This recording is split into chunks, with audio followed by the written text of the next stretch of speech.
I ended up deleting it off YouTube. I never put it up live. It was sitting there. It was supposed to go up last week, I think, and I never put it up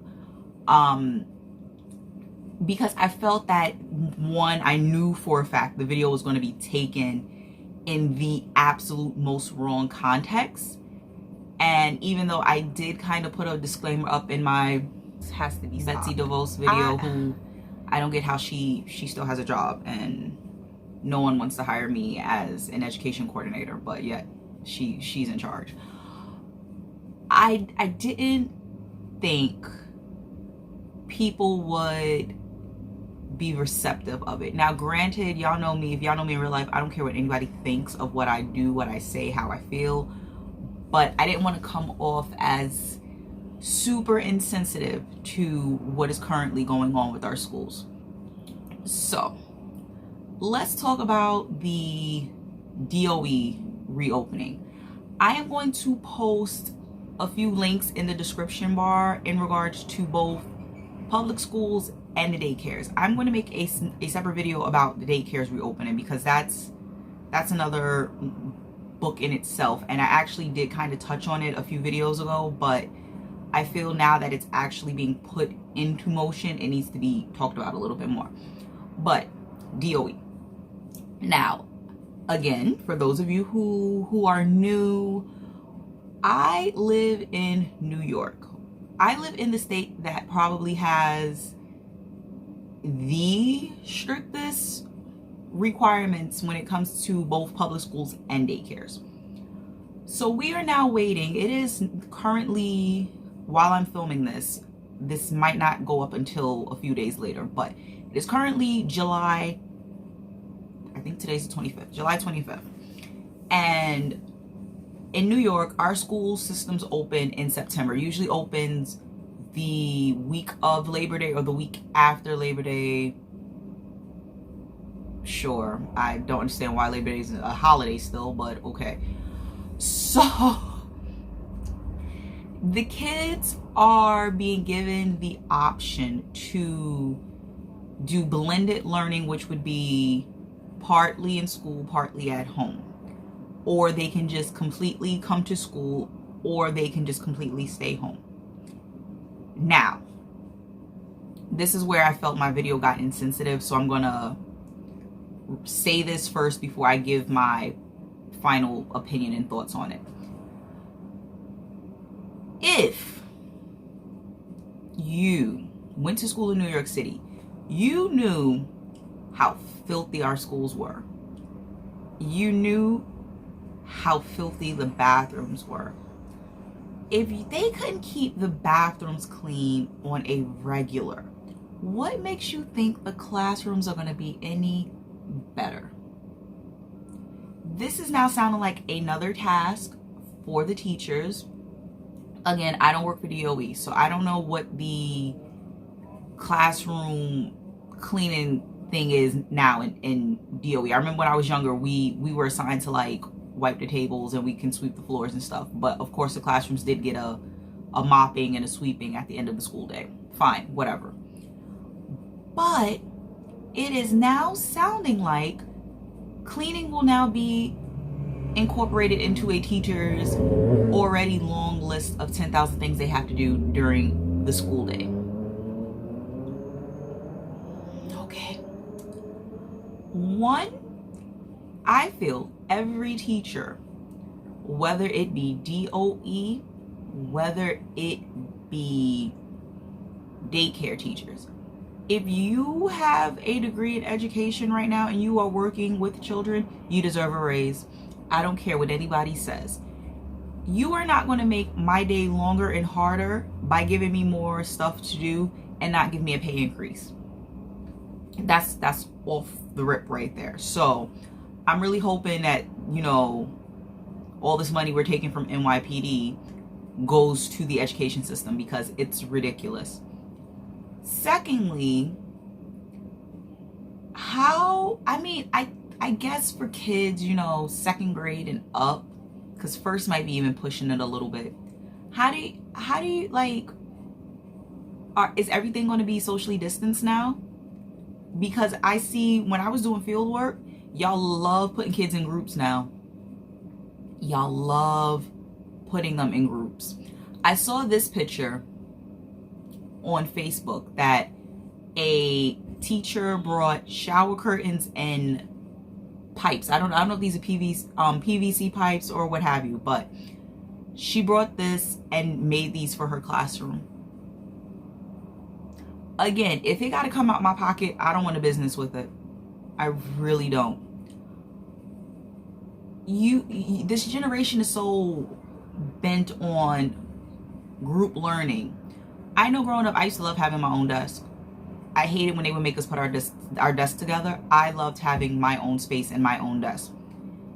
I see in some schools, they even got rid of like the actual desk that we had. Like you would just be at a table now. We've been so ingrained to teach our kids how to share, how to work together. Now you're going to have to revamp your whole culture and tell them, no, you can't share this, you can't share that, you can't sit here, you can't sit there. I commend everybody that teaches first grade and up, because it's gonna be interesting to revamp a culture that these kids are so ingrained to doing. I think with preschoolers, we still have time to mold them, and they're not so ingrained with certain things the way the older kids are, and they're like, they're not going to be too hung up on certain things. Next, I want to know, once again, what are you doing to keep the teachers safe? Don't worry, I will wait. What are you doing to keep your teachers and your school staff safe? I, for one, I don't know how y'all asthmatic teachers are going to do it. Honestly, at this point, my fellow asthmatics, the world is against us right now, because I don't know how I would sit and do a 10-hour day with a mask on at this point, but that's going to be a task in itself. Again, I don't think it'll be so bad when the weather cools off, but this heat right now in New York City ain't no joke. So if it continues to be hot like this at least until October, November, we are going to be in trouble. And it was hot September, October last year. Like, it didn't start cooling off until, late November, early December. Like, I feel it was really nice for Thanksgiving last year. So yeah, I don't know. As far as the supplies, now, if you thought parents had an issue sending tissues and other things beforehand, what makes you think that they are going to do it now? It's going to sound good for maybe the first 2 weeks of school. Y'all already know the vibe, so I'm not even going to comment on it. Then let's get into the whole blended remote learning that a lot of you parents are campaigning for. Now, this just might be my jadedness and just working in the culture that I work in, where the parents are very, very well off. You think little Tanya, who has a single mother and she's going back to work, do you think she's going to be concerned with making sure her daughter is doing schoolwork while her daughter is at home? Again, I'll wait. If you have a better solution, please comment below and tell me. But I want to know who is going to be responsible for these kids while they are home and their parents are working. Don't worry, I'll wait. Don't worry, I'll wait. It sounds like an amazing plan. Okay, great. Keep the kids home, keep the kids safe, keep the teachers safe. We are all for it. But then when you think, damn, I gotta go back to work. Who's going to ensure that my kid is, one, getting up on time, logging into whatever the said program is, and doing the actual work? Don't worry, I'm gonna get at y'all teachers in a minute. on the whole work status, but let me just get at the parents first. What are you going to do? Again, I know the curriculum has changed a lot since I've been in school. What are you going to do when your kid needs assistance and you can't explain the work to them?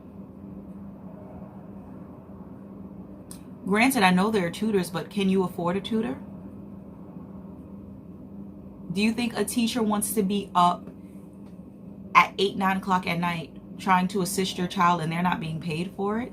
I mean, granted, we have amazing teachers that do care and that will go above and beyond and do that, but think about it. I'm just saying. Think about it before you pump the whole remote learning thing.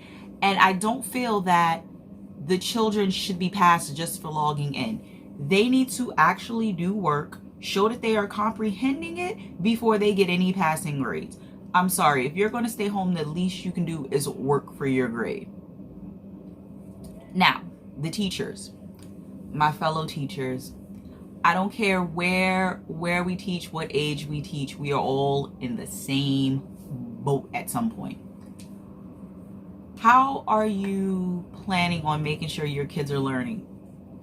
And I'm not saying learning like they can take in information and spit it back out to you, because I was one of those students at one point. Like I could take the information, spit it back to you, and then not comprehend anything you said.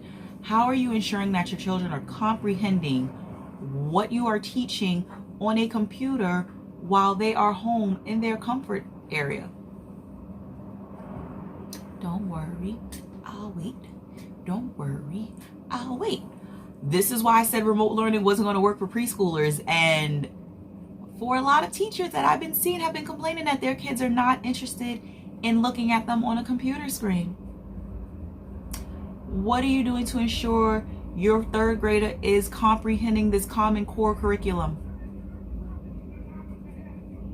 Don't worry, I'll wait. Don't worry, I'll wait. Hey, don't worry, I'll wait. I'm just trying to figure it out. I just want it to make sense, because everybody's pumping for this remote learning and no one's thinking, are these kids actually learning?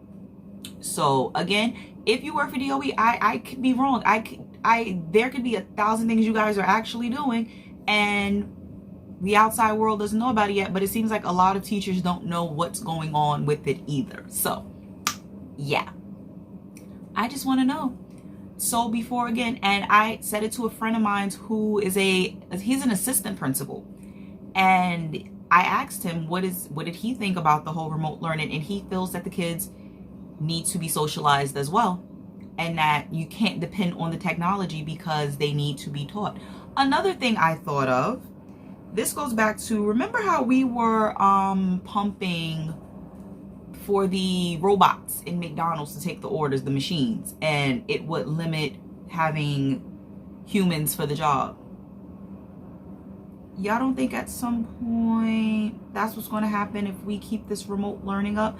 Again, people call me a conspiracy theorist. I will probably wear that title because it's only a conspiracy until it starts clicking and it makes sense, folks.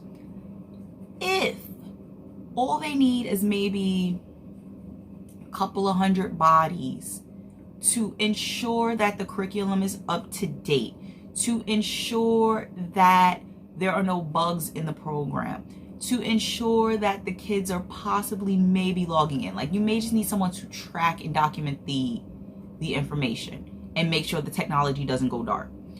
Do you really think they're going to need more bodies in DOE? Think about it. Like, really think about it. I keep telling y'all, it's not illegal to think yet. The Red Devil in the White House didn't take away your right to think just yet. Think about it. If they just need a few 100 bodies to just keep the technology from going dark, and it's a program that can teach your kids, do you really think they are going to need teachers? Do you really think they're going to keep teachers on board? I don't know. I'm just saying, I'm willing to hear thoughts on it. So leave your thoughts below.